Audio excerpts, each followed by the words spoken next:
you, Lord. Hallelujah. Praise God. Salamat. Hallelujah sa bawat pagkakataon na ibinibigay ng Diyos sa bawat isa sa atin, mga kapatid. Hallelujah. Praise God.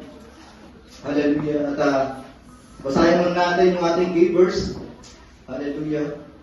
Sa John chapter 4, verse 46 to 54, mga kapatid.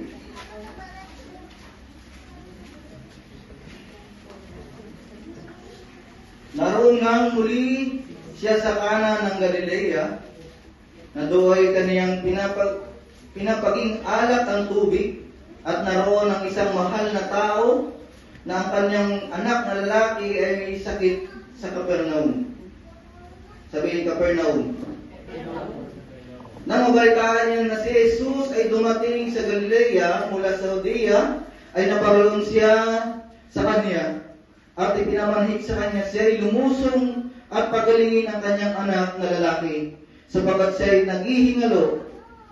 48, sinabi nga sa kanya ni Jesus, maliban na kayo makakita ng mga tanda at mga kababalaghan, ay hindi kayo magsisipaniwala sa anumang paraan. 49, ang mahal na tao ay nagsabi sa kanya, Ginoo, lumusong ka bago mamatay ang aking anak. Sinabi sa kanya ni Jesus, simaon ka ng iyong lakad, buhay ang anak mo.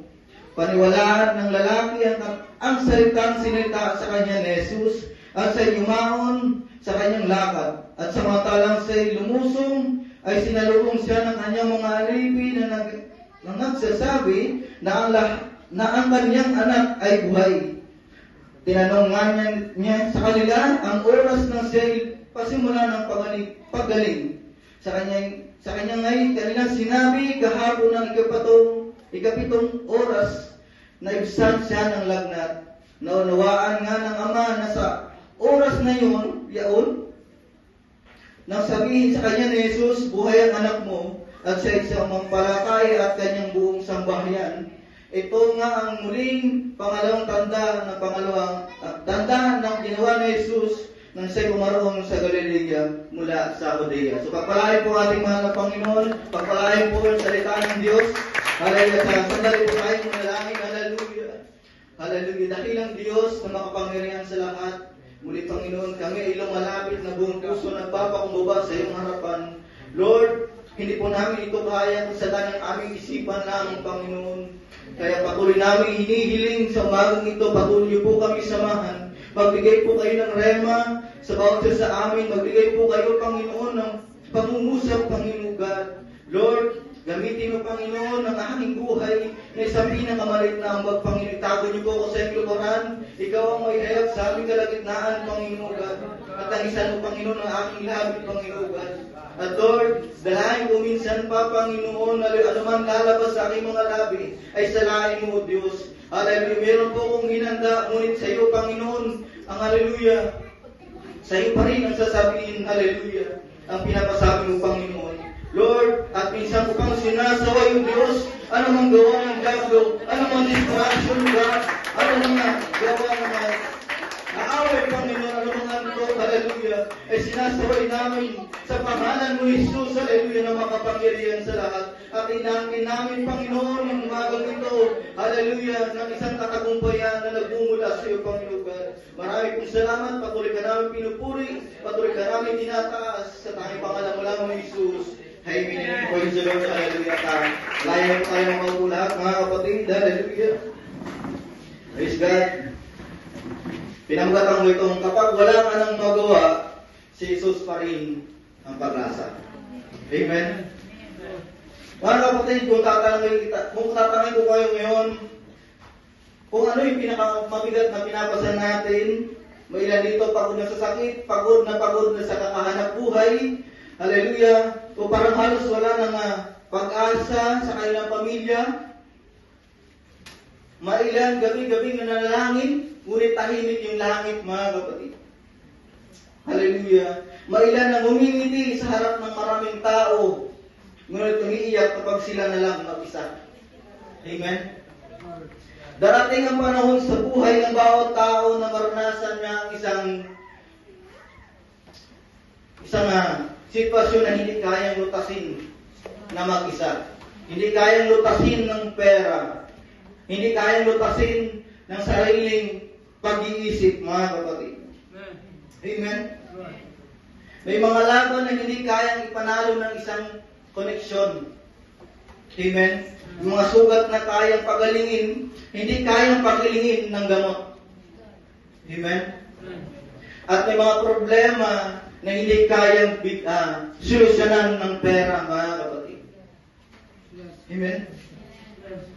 At kapag dumating ka sa puntong wala ka nang magagawa, mapansin mong iisa lamang ang natitirang direksyon, kundi yung lumapit kay Jesus. Amen? Ito yung tagpo ng isang opisyal ng hari, mga kapatid. Ibig sabihin, mayroon po siyang katungkulan, mayroon po siyang impluensya, mayroon pong pera, mayroong kayamanan, at mayroon pong tagasunod sa kanya, mga kapatid, na maaari niyang utusan, na kahit anong oras niyang utusan, mga kapatid. Amen? Ngunit nang magkasakit ang kanyang anak, at naghihingalo na ito, naunawaan niyang walang halaga ang kanyang posisyon. Amen? Sa harap ng kamatayan. Hindi niya kayang utusan yung sakit na umalis sa kanyang anak, mga kapatid. Amen? Hindi niya kayang bilhin ang buhay ng kanyang anak. Hindi niya kayang pagalingin ang kamatayan. Kaya iniwan niya yung kanyang dignidad, mga kapatid. Iniwan niya yung isang tagasunod ng hari, mga kapatid. Iniwan niya yung mga kapatid. At lumapit sa Panginoon. Amen? At doon niya natuklasan ang isang katotohanan na hanggang ngayon ay hindi nagbabago, mga kapatid. Kapag wala ka nang magawa, si Jesus pa rin ang pag-asa. Amen? At minsan, ginagamit ng Diyos ang crisis, mga kapatid, para ilapit tayo sa Kanya. Sabi, mga kapatid, nang marinig niya na dumating si Jesus sa Cana ng Galilea, siya lumapit sa Kanya at nakiusap na pumunta at pagalingin ang kanyang anak sapagkat ito'y malapit ng mamatay. Pansinin natin, mga kapatid, na sa nangyari sa lalaking ito, hindi siya lumapit kay Jesus dahil gusto niyang makinig ng magandang sermon. Hindi siya lumapit para lang makita ang mga himala. Hindi siya lumapit dahil may sobra siyang oras, mga kapatid. Lumapit siya dahil wala na siyang ibang malalapitan. Amen? Kung isipin natin, sa una nating binanggit, meron siyang influensya, meron siyang pera, meron po siyang mga utusan. Amen? Pero yung magkaroon ng sakit ng anak niya, na yung pera niya ay walang magagawa sa sakit ng anak niya. Ay isa lang yung naisip niya. Yung Panginoong Hesus, mga kapatid. Amen? Yung anak niyang pinakamamahal ay naghihingalo, mga kapatid. Bilang ama, siguradong ginawa niyo yung lahat, mga kapatid. Lahat ng kayang gawin bilang isang opisyal ng hari, malamang mayroon siyang kayamanan. Pwede siyang tumawag ng doktor na pinakamagaling sa panahon nila, mga kapatid. Ngunit dumating yung sandaling hindi sapat at hindi na magawa ng paraan ng doktor, mga kapatid. Sa kanya lamang naalala si Jesus, mga kapatid. Ganon sa buhay natin, mga kapatid. Minsan nakakalimutan natin yung Panginoong Hesus, yung nagiging daan, mga kapatid. Kapag tayo sa dana. Amen? At doon naalala si Jesus. Amen? Ganyan po yung nangyayari sa maraming tao ngayon. Kapag malakas ang katawan, nakakalimot tayong manalangin. Kapag puno ang bulsa, bihira nating hanapin yung Diyos. Amen? Kapag maayos ang pamilya, parang hindi natin kailangan ng presensya niya. Amen? Mga kapatid? Ngunit kapag dumating isang crisis, mga kapatid, doon natin natutuklasan kung gaano natin siya kailangan. Hindi dahil gusto ng Diyos na tayo ay masaktan, mga kapatid. Kundi mga kapatid, yun yung tanging paraan para tayo ay mas malapit pa sa Panginoon. Na mas makilala pa natin yung Diyos, mga kapatid. Amen? Amen.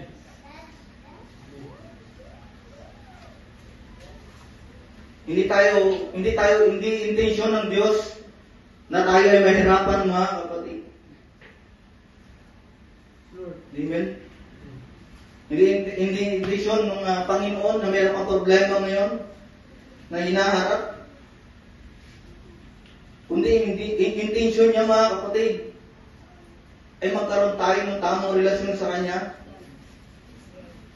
na mas lumalim tayo sa paglilingkod. Amen? Mas lumago yung ating pananampalataya. Amen? Mga kapatid, may mga pintuan na hindi nabubuksan ng tagumpay, kundi sa paghihirap. Amen? May panalangin hindi napapanalangin, mga kapatid, nung panahon ng kasaganaan. Ngunit nauubos sa gitna ng pagluha, mga kapatid. May mga taong hindi kailanman lumuhod sa Panginoon. Amen? Nung nagkaroon ng problema at nagkaroon ng pinagdadaanan, mga kapatid, ay lumuhod, tumiklop sa Panginoon, mga kapatid. Amen?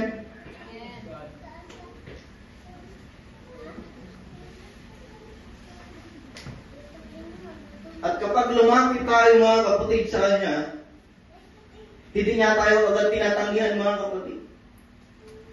Bukas yung kamay niya para sa atin. Hindi niya sinasabi na nasaan ka nung maayos yung buhay mo. Hindi niya sinabi na huli na yung lahat. Sa halip tinanggap niya yung lalaking lumalapit sa Kanya. Amen? Yung lalaking may pusong basag, mga kapatid. May pusong wasak. Amen? Marahil nagtatanong tayo, bakit pinapayagan ng Diyos yung problema? Amen? Marahil hindi pa natin alam yung buong sagot. Ngunit, yung maaaring crisis mo ngayon, yung maaaring crisis na kinakaharap mo ngayon, ay yung mismong daan upang makilala mo si Jesus ng mas malalim. Amen? Mga kapatid, dumaan din kami sa matinding pagsubok na halos pasukay na rin ako sa buhay. Parang ayaw ko na rin maglingkod. Pero sa kabila nun, mga kapatid, doon ko nakilala yung Panginoon ng mas malalim. Amen?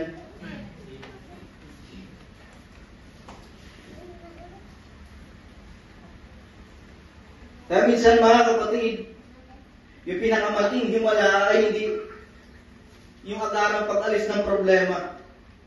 Ang pinakamating himala ay yung pagbabago ng puso habang dumaraan sa problema. Amen? Lord. At kung mayroon ka mang dinadalang mabigat, ngayon, ay huwag mong hayaan ilayo pa nito sa Diyos. Amen? Hayaan mo ito ang maging tulay papalapit sa Panginoon. Amen?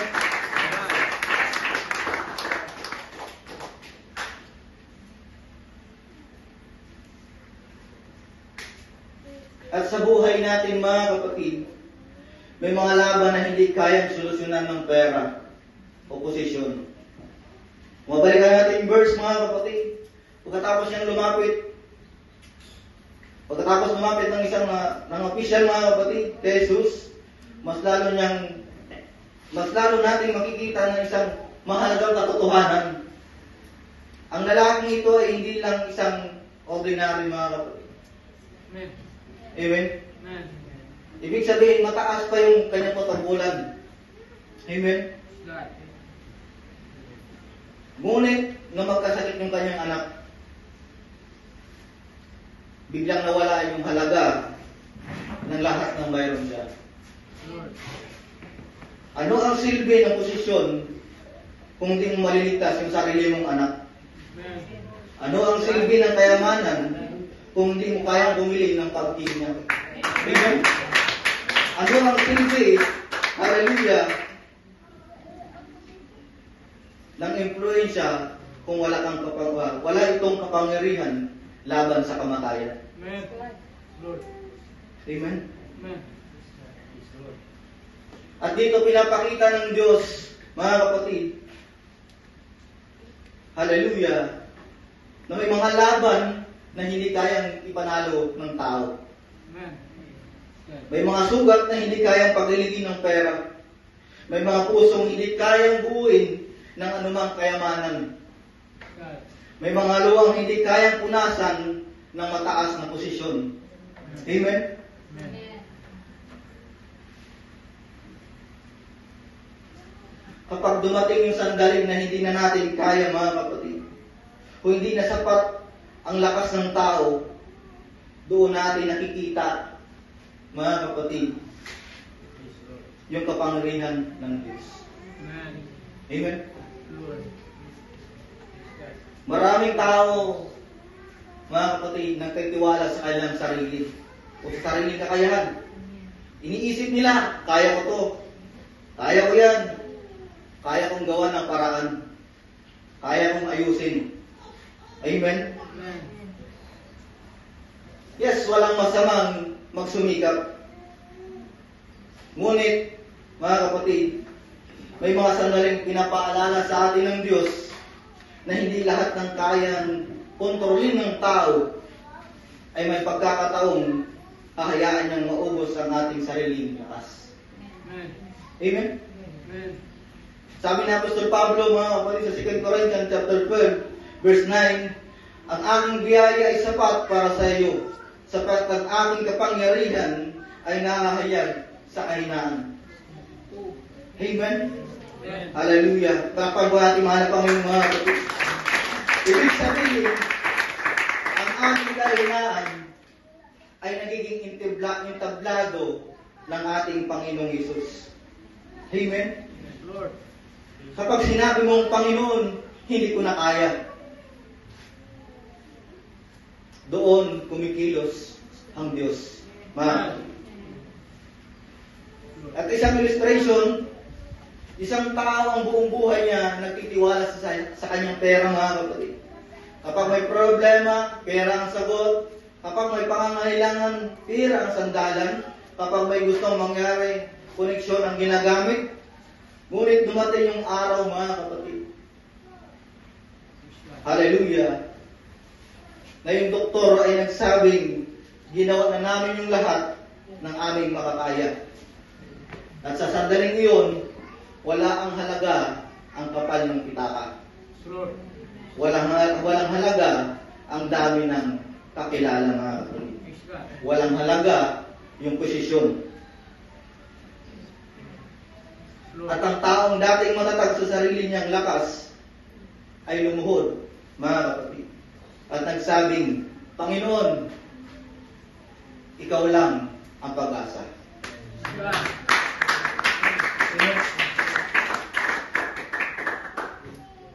Mga kapatid, hindi dahil gusto ng Diyos na tayo mawalan ng lahat, kundi dahil gusto niyang maunawaan natin, mga kapatid, na siya yung tunay nating seguridad. Amen. Amen? Lord. Hindi yung ating mga ari-arian. God. Mga kapatid, marahil ang Diyos hindi umaalis o hindi inaalis yung problema natin dahil nais niyang ituro sa iyo Mga kapatid, basta gusto niyang ilipat yung tiwala mo sa Kanya. Amen. God. Hindi sa pera. Amen? Amen. Mula sa koneksyon, patungo sa presensya niya. Amen. Mula sa sariling kakayahan, patungo sa Kanyang kapangyarihan. Mga kapatid. God. At ang pera, mga kapatid, ay maaaring bumili ng tama. Pero hindi ang mahimbing, mga kapatid, na tulog. Praise God. Maaaring bumili ng gamot, ngunit hindi ng katalingan. Amen? Amen. Maaaring bumili ng bahay, ngunit hindi ng tahanang puno ng pag-ibig. Praise God. Amen? Lord.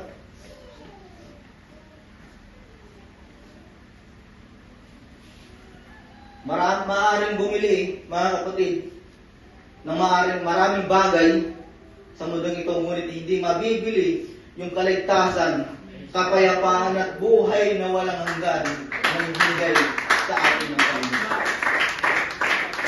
Amen?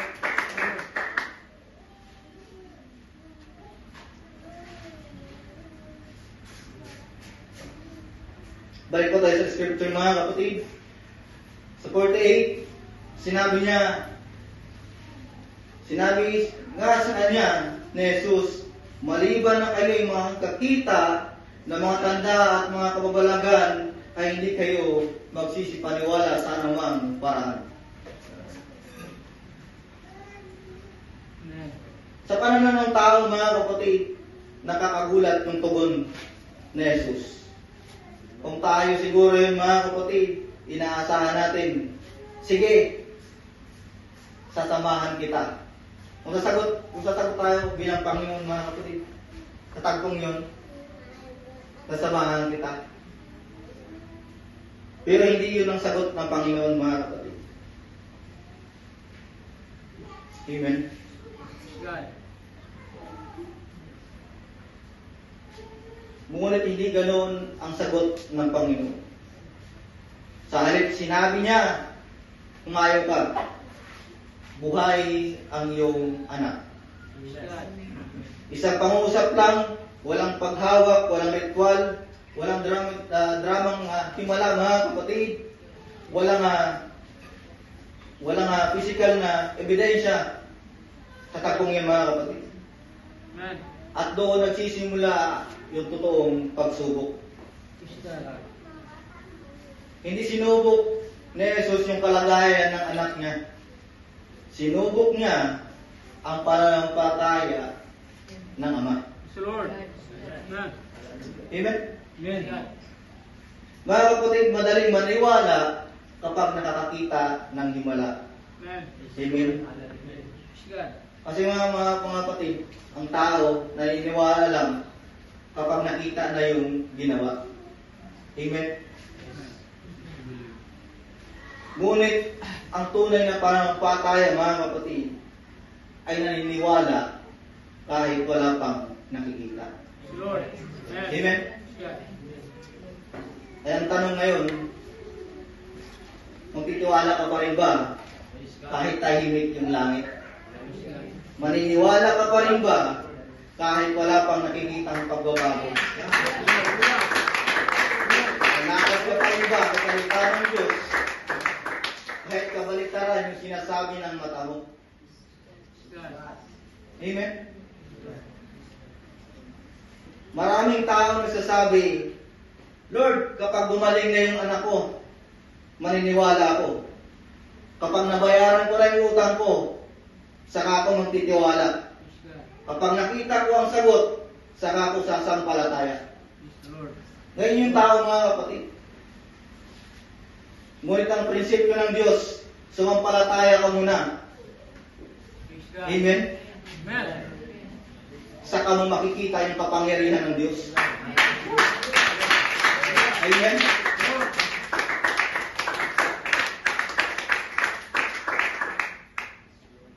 Ibig sabihin, mga kapatid, umuwi ng may tiwala sa salita ng Diyos. yung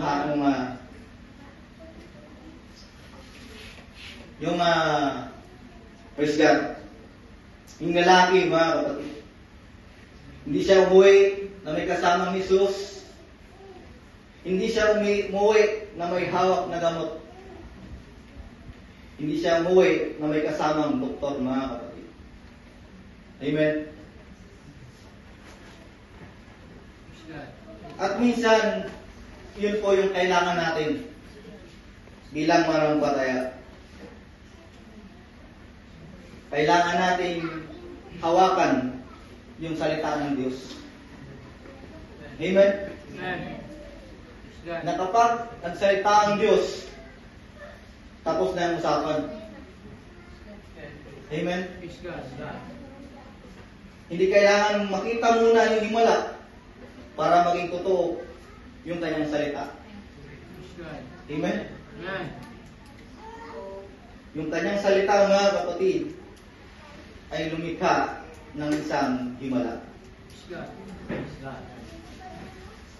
Kaya isang tanong sa atin ngayon, ano yung gagawin mo habang naghihintay?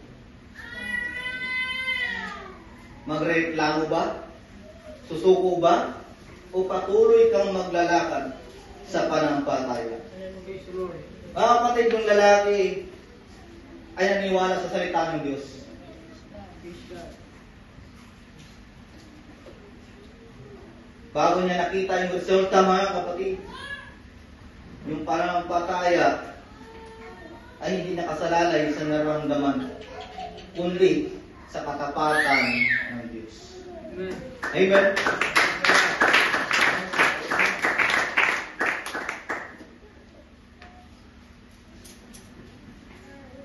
At ang pagsunod sa salita ng Diyos, mga kapatid, ay ang daan ng himala. Amen. Praise God. Verse 50, sinabi sa kanya ni Jesus, yumaon ka ng iyong lakad. Buhay ang anak mo, pinaniwalaan ng lalaki ang salita na sinalita sa kanya ni Jesus. At siya ay yumaon sa kanyang lakad. Praise God.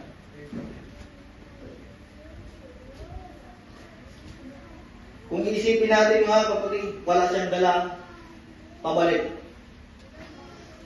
Sa nilayo ng kanyang lakad, galing Capernaum papuntang Cana is 30 kilometer. Mga kapatid, malayo. Kung iisipin natin, kung tayo ang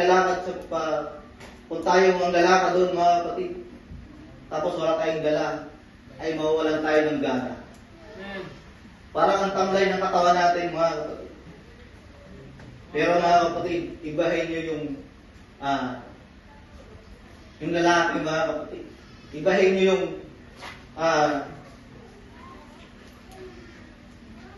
praise God. Ibahin nyo yung merong panampalataya, mga kapatid. Amen. Ang tao ay naniniwala sa salitang sinabi ni Jesus at umalis. Praise the Lord. Amen? Amen. Pansinin nyo ang ginawa ng opisyal, mga kapatid, ng hari. Hindi siya nakipagtalo kay Jesus. Hindi niya sinabi, Panginoon, sigurado ka po ba? Hindi siya humingi ng isa pang tanda. Hindi siya nangatwiran sa Panginoon. At siya ay naniwala sa sinabi ng Panginoon. Praise God. At siya'y sumunod, mga kapatid. At dito natin makikita yung isang katotohanan na yung panampalataya ay hindi lamang naniniwala, mga kapatid.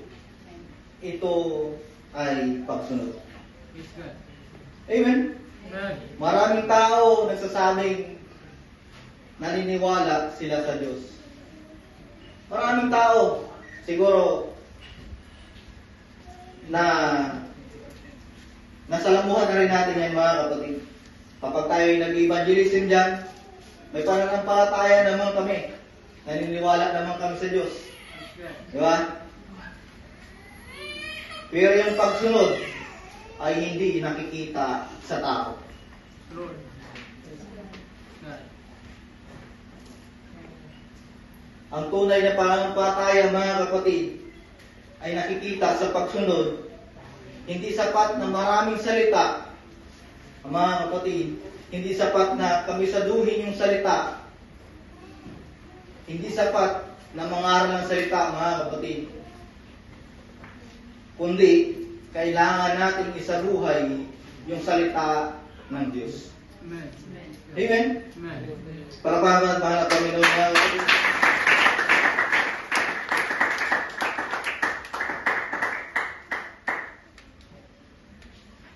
Ang himala, mga kapatid, hindi nagsimula na makita niyang gumaling yung kanyang anak. Nagsimula ang himala nung tumalikod siya at lumakad sa sinabi ng Panginoon Jesus. Praise God. Amen? Amen. Habang siya naglalakad, mga kapatid, hindi niya alam kung ano yung magiging resulta. Amen. Lord. Marahil pumasok sa kanya yung maraming tanong na paano kung wala pa rin nangyari? Paano pa rin kung walang pagbabago? Paano kung huli na yung lahat, mga kapatid? Praise God. Ngunit, mga kapatid, hindi siya bumalik kay Jesus upang makipagtalo. Patuloy siyang lumakad sa kanyang pananampalataya. Mga kapatid, maraming himala yung naantala dahil maraming tao ang huminto sa pagsunod. Praise God. Amen? Lord.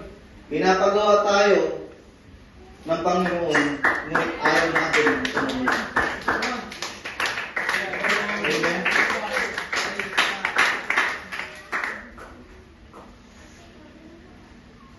Sinasabi ng Panginoon, magpatawad ka. Pero sasabihin mo na, Lord, mahirap. Amen? Kapag sinabi niya maghintay ka, ang gusto mo agad, ngayon na. Amen? Kapag sinabi niya magbigay ka, natatakot kang mawalan. Amen? Kapag sinabi niya maglingkod ka, natatakot tayong mawalan. Natatakot tayong sumunod. Amen? Tandaan natin, mga kapatid, ang pagsunod ay hindi laging madali. Ngunit palaging tama. Praise God. Amen?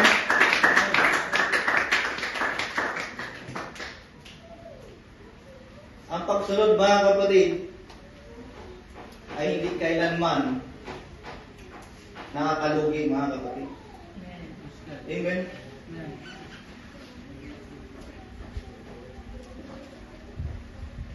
In verse 51, at samantalang siya'y lumusong, at sinalubong siya ng kanyang mga alipin na nagsasabi na ang kanyang anak ay buhay.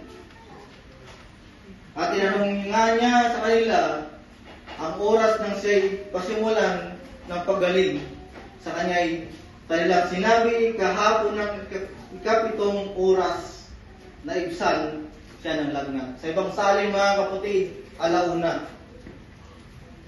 Mababang na salin is alauna.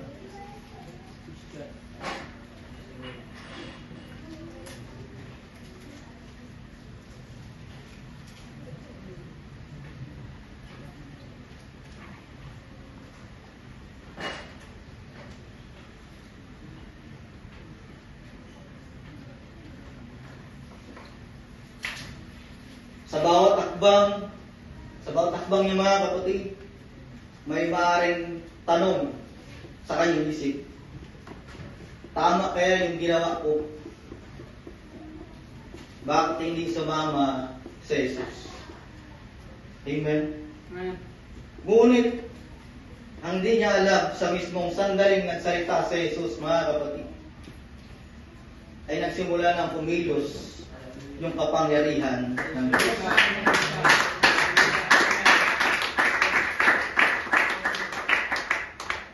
At nung tanungin kung anong oras na gumaling yung kanyang anak, sinabi ng alipin, kahapon ng ikapitong oras.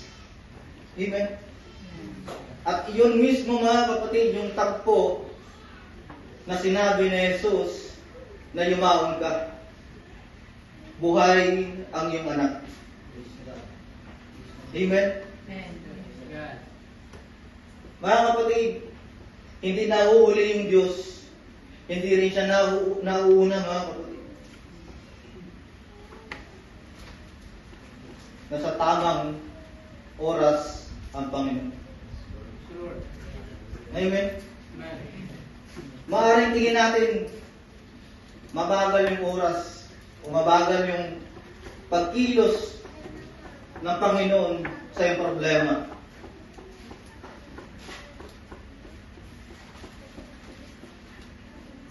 Ngunit, ngunit mga kapatid, ang Diyos ay hindi kailanman nahuhuli. Amen?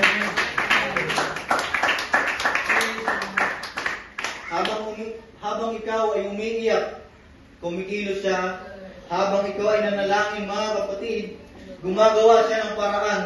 Habang ikaw ay naghihintay, inaayos niya yung mga bagay na hindi mo kayang ayusin. Maaaring tahimik yung langit, ngunit ang katahimikan ng Diyos ay hindi.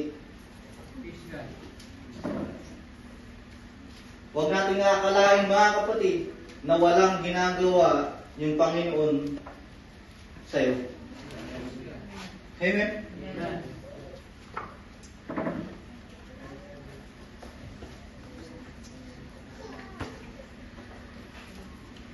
Ang Diyos ay gumagawa mga kapatid kahit hindi mo nakikita o hindi natin nakikita yung kanyang kamay. May mga panalangin na sinasagot agad, may mga panalangin na sinasagot unti-unti mga kapatid, at may mga panalangin na tila tahimik muna yung Diyos. Ngunit sa lahat ng yun mga kapatid, nanatiling tapat yung Panginoon. Hindi niya nilimot yung kanyang mga anak mga kapatid. Amen? Kung isipin natin, yung nanay, makakalimutan niya bang padidiin yung anak niya? Di ba hindi? Na tayo pa kaya mga kapatid, nahiningahan niya ng kanyang espiritu mga kapatid. Binigyan tayo ng buhay. Amen? Kaya mga kapatid, hindi siya nahuhuli sa iyong sitwasyon. Hindi siya nagkakamali ng oras. Kundi sinabi niya, kikilos siya at maaasahan sa mga kapatid. Amen? At baka naghihintay tayo ng breakthrough sa ating pamilya. Baka naghihintay tayo ng sagot sa ating panalangin. Hallelujah, mga kapatid. Huwag nating sukatin yung katapatan ng Diyos sa batay sa bilis ng sagot. Amen. Amen? Amen. At darating yung araw na tulad ng isang opisyal, mga kapatid, lilingon ka sa iyong pinagdaanan. At masasabi mo, sa oras na akala ko wala na mangyayari, ayun pala yung oras na kumilos ang Diyos. Amen? Kaya huwag kang mawalan ng pag-asa. Patuloy kang manampalataya. Patuloy kang sumunod. Patuloy kang maghintay sapagkat hindi nahuhuli ang Diyos. Amen?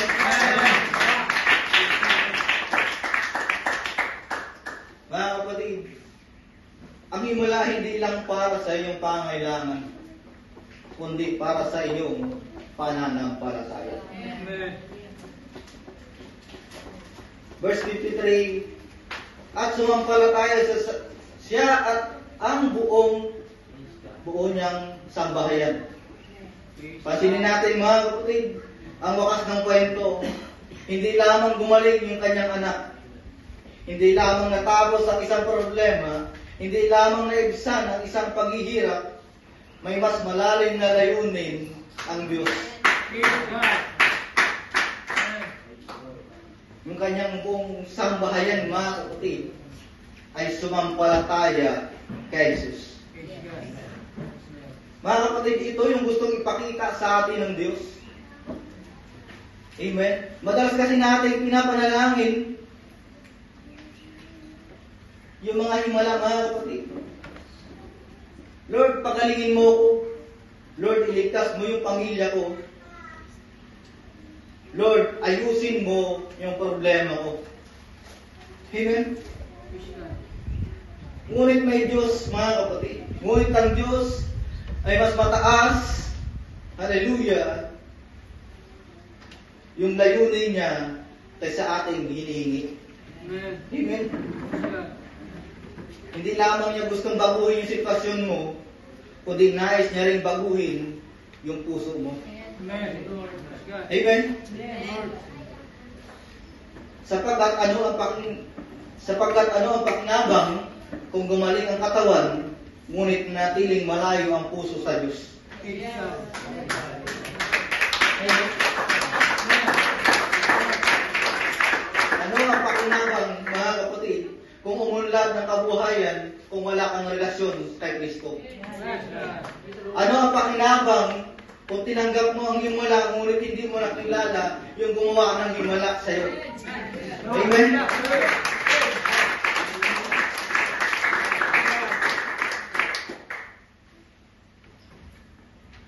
Ang pinakamalaking himala ay hindi lamang paggaling ng katawan, mga kapatid.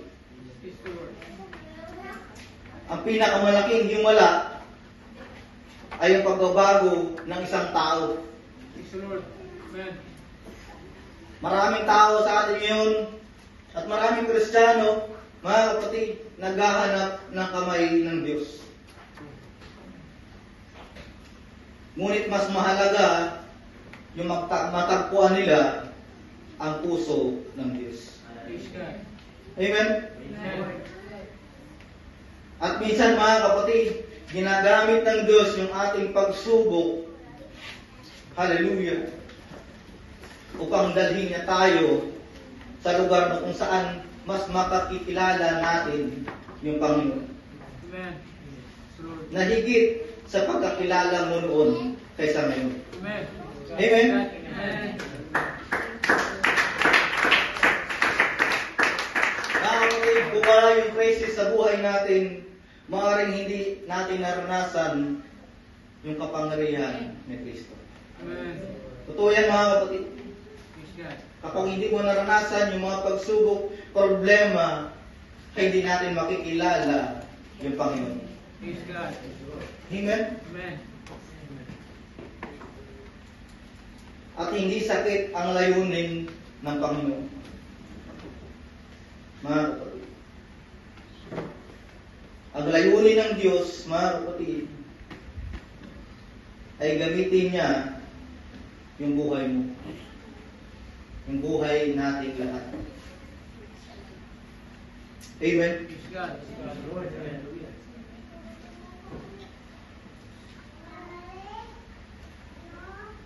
Hayaan mo, mga kapatid, at hayaan nyo na yung luha ay maglapit sa iyo kay Jesus. Praise the Lord. Hayaan mo yung bawat paghihintay ay magpatibay ng iyong pananampalataya.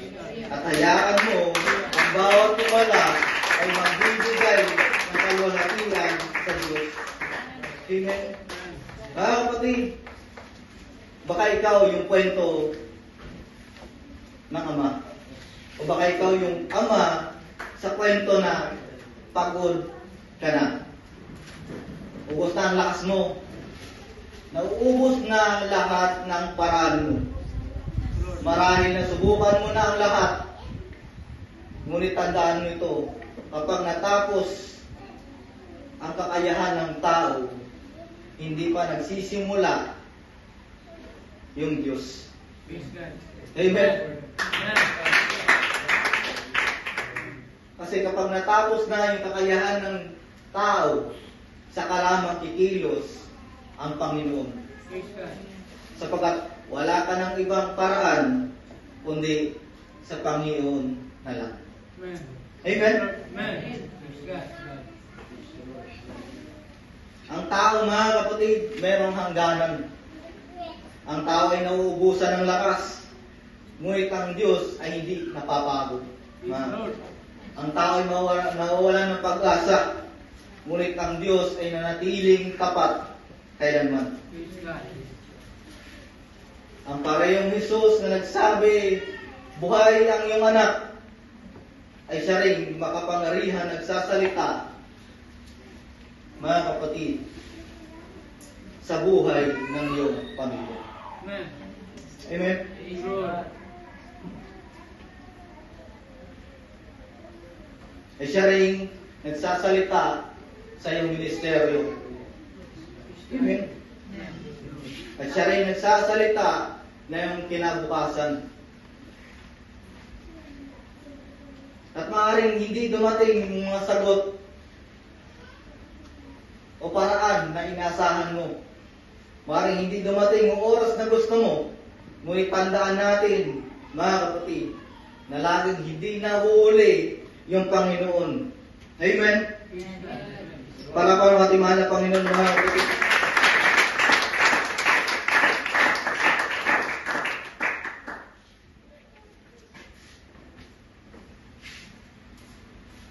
Lastly, mga kapatid, hallelujah.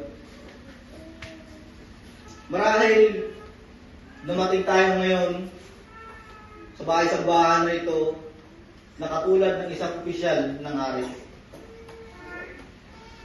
Ngumungiti ka sa harap ng tao, pero umiiyak ka kapag ikaw na lang mag-isa.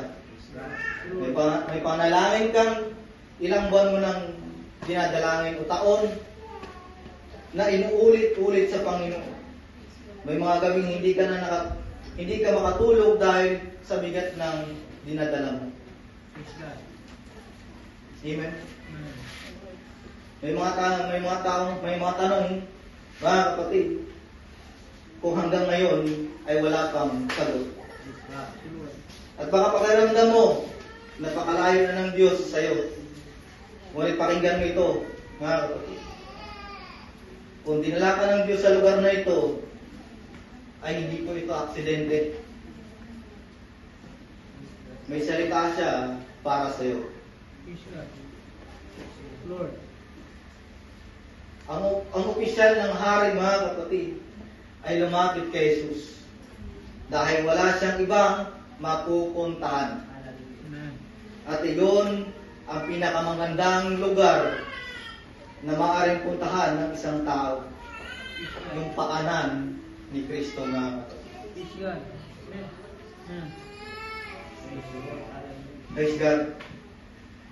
Mga kapatid, sa buhay natin bilang Kristiyano, kailangan po natin paniwalaan, kailangan po natin pananampatayan, mga kapatid, kailangan natin manampataya sa salita ng Panginoon. Praise God.